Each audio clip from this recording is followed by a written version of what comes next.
그 외제차, 이 고급 세단 이런 거 보면은 네. 그때 간단한 접촉사고가 날까봐 나면 네. 뭐 인생 망한다 이런 얘기 있잖아요. 그렇게 간단한 접촉사고가 났는데도 네. 그렇게 진짜 비싸요? 비싸죠. 인생이 망할 정도로?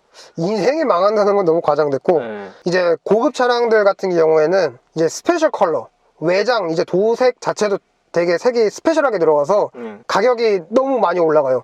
슈퍼카 같은 경우에는 색 옵션만 1,000몇백만 원이 넘어가요. 쉽게 말씀드리면 이제 색감을 입히는 거잖아요, 물감처럼. 근데 기존에 살짝 이 정도만 기스가 났으면 이 정도만 색칠하면 된다고 사람들이 판단하잖아요.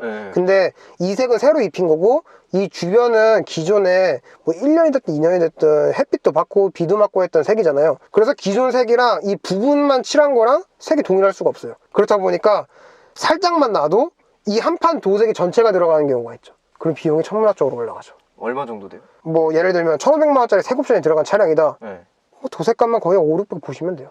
도색 가격만. 금액 차이가 그렇게 커요? 흰색, 검은색 크죠? 배열이랑 스페셜 컬러라고 말씀하신 그거랑. 그렇죠. 얼마 정도 차이예요? 보통 모닝 가격이 1,000만 원대 왔다 갔다 하잖아요. 스페셜 컬러 옵션 값이 1,500이라 쳐보세요. 그냥 차 위에다 얇게 모닝 한 대 깔아놓은 거예요. 얇게 그냥 색칠했다고 보시면 돼요, 모닝으로. 뭐 보통 접촉사고 나면 휠도 살짝 긁으면서 가는 경우 있잖아요. 스페셜 휠 들어간 애들은 독일에서 주문 제작도 들어가야 돼요. 주문 제작만 6개월. 그러면은 6개월 동안 내가 이 차를 몰지를 못하잖아요. 렌트도 6개월. 어마어마하게 돈이 나가는 거죠. 일반적으로 도로에서 보이는 화이트 컬러나 블랙 컬러는 모든 업체에서 다 가능해요. 근데 스페셜 컬러가 들어가서 막 이상한 초록색, 뭐 에메랄드 모시기 막 이런 거 많잖아요. 그런 애들은 조합을 맞추기가 굉장히 힘들어요. 굉장히 까다롭고. 그렇기 때문에 부분 도색을 하면은 티가 날 수밖에 없어요. 아니 그러면은 사고가 나서 차 색깔 보고 사고가 나야겠네요? 좀 안다면 티내야죠. 슈퍼카들이나 고급 세단들은 주유소 가면 고급 휘발유 있잖아요. 네. 그걸 꼭 넣어야 돼요? 네. 우리나라에서 생산한 게 아니잖아요. 네. 슈퍼카들은. 뭐 다 독일이나 뭐 이탈리아 이런 데서 생산한 애들인데 얘네들은 그 국가에 맞는 규격에 맞춰져 있어요. 기름 자체가. 원래 사실 일반유, 고급유를 나누는 게 아니에요. 우리나라만 그래요. 일반유랑 고급유로 나누는 게. 아 그래요? 원래 옥탄가가 뭐 97, 98 이런 식으로 정해져 있는데 원래는 고급유 세팅 자체가 맞는 거예요. 미국이 그래요. 아 원래 기본 주유소 가면은 그 들어있는 유가? 네, 미국은 고급유라는 것 자체가 없어요. 원래 일반유랑 고급유를 분리를 하는 게 아니에요. 그렇기 때문에 유럽이나 미국에서 생산한 차들은 지네 나라에 맞게 세팅이 돼 있어요. 그 옥탄가에. 옥탄가라고 그 기름 하거든요. 네. 그 기름에 이제 뭐 디젤은 뭐 세탄가, 뭐 휘발유가 옥탄가라고 이제 규정을 하는데 그 폭발할 수 있는 그 연소 효율이에요. 근데 그거 자체가 원래 높아요. 미국이나 그런 데는. 근데 우리나라는 일반유와 고급유를 나누잖아요. 일반유를 계속 넣고 타다가 이제 망가지는 경우가 많죠. 원래 기본적으로 세팅했던 거랑 다르니까 값이. 고급 세단들이? 네, 그렇죠. 그래서 고급유를 계속 쭉 넣어주시는 게 차량 컨디션에는 굉장히 도움이 되죠. 아 근데 이게 정말 애매한 게 그러니까 차도 급이 있잖아요. 있죠. 고급 휘발유를 넣는 기준이 있어요? 이 차 뭐 등급 이상부터는 꼭 고급유 넣으세요 이런 거. 그래도 기안 모델을 탄다라고 하면은 아우디 A8, 뭐 BM 7 시리즈, 뭐 벤츠 S 클래스 이 이상으로 넘어가면은 무조건 고급유 넣으셔야죠. 그 밑에는 안 넣으세요? 그 밑에도 사실 넣어야죠.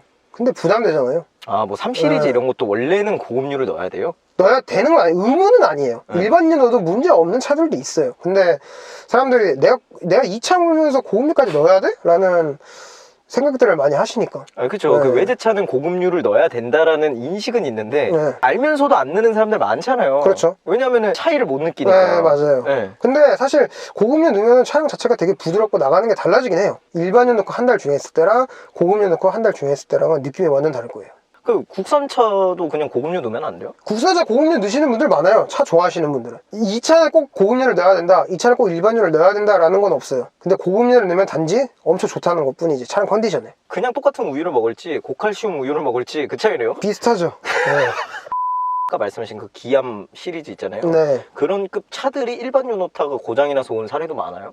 많아요. 차량에 문제가 생기면은 주전자불이라고 해서 엔진 체크불을 똥 끼워요. 근데 간혹 가다가 연료계통이나 공기 흡입, 그러니까 혼합기, 연료와 공기의 비율이거든요. 이 비율이 잘 맞았을 때가 매연도 덜 나오고 차량 출력도 좋고 이제 외제차 같은 경우 기본적으로 고급유를 안 넣는 차들은 일반유만 넣다가 일반유 넣었을 때 엔진 체크불이 들어왔다, 그 혼합비 쪽으로 들어왔을 때 고급유를 넣잖아요. 그 현상이 사라지는 경우도 간혹 있어요.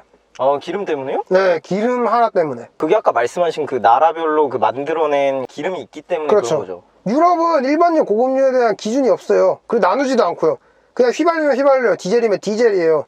우리나라만 휘발유를 고급유랑 일반유로 나눌 뿐이거든요.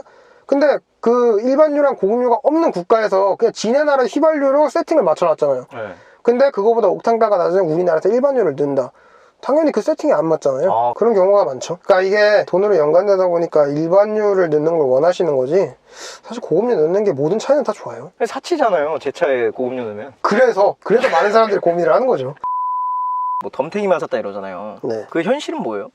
이 부분 할 말 되게 많은 게, 자동차 이제 정비 업소별로 가격이 천차만별이에요. 맞아요. 내가 여기서는 뭐 이견적을 받았고 저기서 이견적을 받았다. 근데 여기서는 왜 이렇게 비싸냐라는 말씀들을 많이 하시는데,